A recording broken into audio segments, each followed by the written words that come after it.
Josh D'Amaro, who was speaking at the Moffitt-Nathanson conference, which could also give us an indication we know he's in the running for CEO, but this is typically a place where the CEOs come talk. So Josh D'Amaro was talking on behalf of Disney, and he directly addressed Epic Universe and how it will influence Disney World attendance. So I'm just going to read what he is quoted as saying, and we can kind of discuss. In talking about certain things, he would say, if you go back 5 or 10 years, this is him quoting it, and you think about what's happened at Disney World, we've always been on the offensive. You'll never find us in a defensive position. And he goes on to say, we're constantly investing for the long term, fortifying each one of our theme parks to make sure that our destination stays together as a whole. And that's worked incredibly well for us. If something is built new in Central Florida, like Epic Universe, and if it brings in additional tourists, I can almost guarantee you that the new tourist coming into the market is going to have to visit Magic Kingdom. They're not going to want to miss Star Wars at Hollywood Studios. They're absolutely getting on Guardians of the Galaxy in Epcot. And he's talking about the recent earnings report. He said, you saw the results. They were phenomenal for quarter 2. And Hugh Johnston talked about the forward bookings in quarter 3 and quarter 4 being very strong. So our strategy is working. Yeah. Okay, I have some thoughts. Okay. This is almost a definition of gaslighting in some of this. When he says, if you go back 5 or 10 years and you think about what's happened at Walt Disney World, we've always been on the offensive. We're never on the defensive. That is so wrong. That is literally the polar opposite, because if you and they didn't quote it in this article, but he talks about the things that they've added to the park, and he specifically said Pandora, Galaxy's Edge, and all the things they've added. Those things were all added as a response to Universal and what they were doing. So Hogsmeade came along in 2010, then Pandora was announced after that, and even the way the lands are done, it wasn't, I mean, really, Wizarding Worlds kind of started the whole, like, heavily immersive IP-based lands. Yes. And so absolutely. They have been on the defensive, reacting to what Universal is doing. Now, it doesn't change the fact that they're still, like, Magic Kingdom is still the number 1 theme park in the world. They still have the market share. Like, I'm not arguing that. Right. But they clearly, as a company, they kind of operate very reflexively. Like, they're not proactive. And I think that's just general of many companies that have large market shares. They're not going to necessarily be innovative because there's not a ton of motivation to do so. But for him to say that, like, you'll never find us in a defensive position, I'm like, that is insane. That's I don't believe that. It doesn't change some of those things. Like, Cosmic Rewind is a great ride.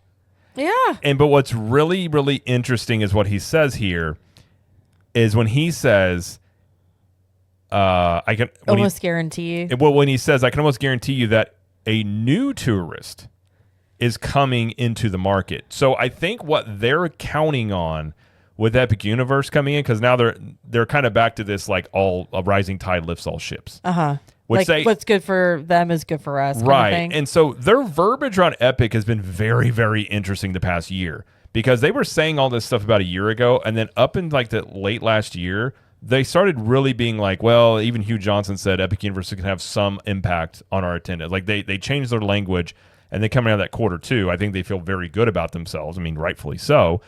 But when they're talking about new tourists, I think, and they've kind of indicated this before, that they're anticipating new people coming into to check out Epic are not people who have typically gone to theme parks, and they think that those people are also going to come to Disney. So they may not get the people, like the theme park people may all go, to Universal and check it out, and they may still come to Disney as well, but I think they're banking on a new group of people coming into the market, because I found that very interesting, because he also said too, like, they're going to, most of the people, he said it's been like 10 years, a lot of people haven't been back to the parks in that range, and they want to check out the new stuff. So they're kind of trying to position all these things as they have new things too, even if they're 10 years old, because these people haven't seen it yet, which isn't wrong, but at the same time, it's very, you're definitely, in my opinion, getting into the weeds a bit. on some of that stuff. Well, to be fair, like I would never expect him to be like, well, we're really worried. Absolutely. You know what I mean? Like, and you're not going to say And that's that. the first thing I was going to say. Like, he's not going to go on stage, even if they were. It's hard to really know how they actually feel. Yeah. Even if they were or are worried, they're not going to come out and say that, because then obviously the investors wouldn't like to hear that, the stock price and all that stuff. So they're going to operate from a position of strength. They're going to put on a strong face no matter what. But it's just interesting about some of the verbiage of how they're positioning it and things like that. I mean, we'll see. Obviously, Epic Universe opens in a week. So oh my gosh, yeah. It's and I think this summer is interesting in terms of like how does typically summers have been lower lately ever since like people kind of changed their travel patterns since COVID. So does Epic bring in a lot of people? Now I read an article the other day that the local businesses around Epic Universe are really looking. They're expecting a big boon from that, which makes sense. Yeah.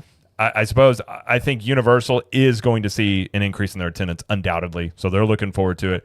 The real question is, how do the people that are coming in for that, do they also go to Disney? Like, how do they transition? Do they go over? And then if and how much of a hit does Disney take? And I think that's the thing that's very interesting of just looking at this summer and the coming months on how this may go.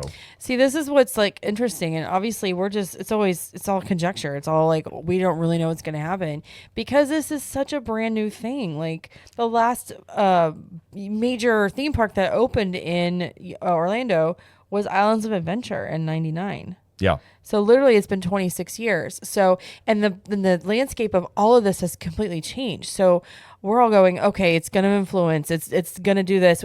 And like, we really don't know, but based on what we know about theme park people and just like the average guest, yeah, some will go to Epic and just be like, okay, I'm fine with that. Some people will go with just as Disney and be like, okay, I'm just Disney. But there's some people that will do both. And I feel like given the opportunity to come to Epic or come to Universal, they may do that and be like, wow, that was really great. But also people are strapped for cash. Yeah. So you also got to see like, okay, if they come to Epic, are they going to want to spend the money to also go to Disney? Or are they going to be like, okay, we're just doing Universal because everything is so expensive right now? Because so like you have that to think about as well. It's like people may want to. They may want to do both, but may have to make a choice. And I think this summer they're going to choose Epic if they have to make that choice. Well, they're going to choose Universal. That's just my opinion. Well, I think they also, this is why they're running all the discounts they're running for that reason right there, because it's still expensive though. It still is. Now, Hugh Johnson did say year over year, Q3 bookings are up 4% and Q4 bookings are up 7%. So, but they didn't mention anything about the discounts that they're running to entice a lot of that. So if they are expecting this new group of people coming in, they're obviously trying to entice them with discounts to do it. I mean, again, we've talked about in many episodes about the sheer amount of discounts that they are running. So I'm not surprised going to the Q2 earnings that they're feeling good about themselves, but there's really no comparison to know like what to really expect. The only thing you can look at is when Hogsmeade opened, and this was a much different era for Universal and Disney. But at that time, it had a 35 to 40% increase in attendance for Universal that they maintained. That is the closest comparison that is out there. Moffett-Nathanson, who this was the conference that put on, they had said that they expect Epic to take 1 million guests that otherwise would have gone to Disney. I don't know how they get those numbers, but that is what they said. So nobody knows. I do think they take somewhat of a hit. If you look at year over year, how big of a hit is that? I don't know. But if they come out this summer and this year really not taking too much of a hit, that's a really good scenario for them. But I do think undoubtedly Universal is going to continue eating a market share because their attendance is going to go up. So it's just really how is Disney going to fare? And we'll find out very soon. The next earnings or the quarterly earnings reports are going to be very interesting from both companies to see what that looks like. Yeah. And I mean, I don't know. I don't know. It's really exciting time, to be honest. Like, I know we talk about Epic Universe a lot just because, we cover both Universal and Disney, and a brand new park. Yeah, we're going to focus a lot about it. But it's just really interesting to see the position both these companies are in and to see how they are reacting to each other, I guess. Yeah. But I don't know. We're just spectators over here. Well, and that's the thing. It's like spectating on all that's going on. I think undoubtedly you're just seeing the beginnings of the theme park wars just heating up even more because and we get to reap the benefits. well, it's true. And this is why I like competition. Yeah. So if you like all the lands Disney has built in the past 10 years, like you can thank Universal for coming in and doing like that forced them to change it. Like we would have there's still stuff that would have got built at Disney undoubtedly. It wouldn't have been these lands, and I don't think it would have been the massive projects that they were. I think it would have, and they would have had a much slower, build time because you look at like Fantasyland that took like what 7 years to get done. Not that long. Okay, Not that long. I think it was longer than 5. Anyway, it was a long time to build like to 5 redo years, that. yeah. So it's just one of those things where how's this fair? And like I love competition, so I like watching this. And I'm hearing some pretty heavy rumors that Universal may announce new things even coming to Epic right around when it opens. So I don't think Universal is going to slow down anytime soon. So, and I think this is what goes into like them going into Abu Dhabi is because the Orlando market is forever going to be different. Universal is just going to continue to be more competition there. So they're going to have to really, obviously put a lot of resources, money into keep adding things to their parks also at Disney. So they're going to look for opportunities elsewhere to break into other markets to make up, make more money. Yeah. And, but I think the Orlando market is different and it's just going to continue to get more competitive. And I think the next year, like this summer, next summer, like how does this look? Especially after like new theme park opens, some people wait to go because just wait till they work the kinks out. How's it look toward the fall, the winter, the spring, all that stuff. I will be very interested to see how that fares. But yes, Josh Jamar have some interesting words. He did. And I think he may be the front runner for CEO. I agree. Which I don't like. It just seems like it looks like he's just at the forefront of like so much stuff going on, and maybe it's just because it's all talking about this like park stuff, but I don't know.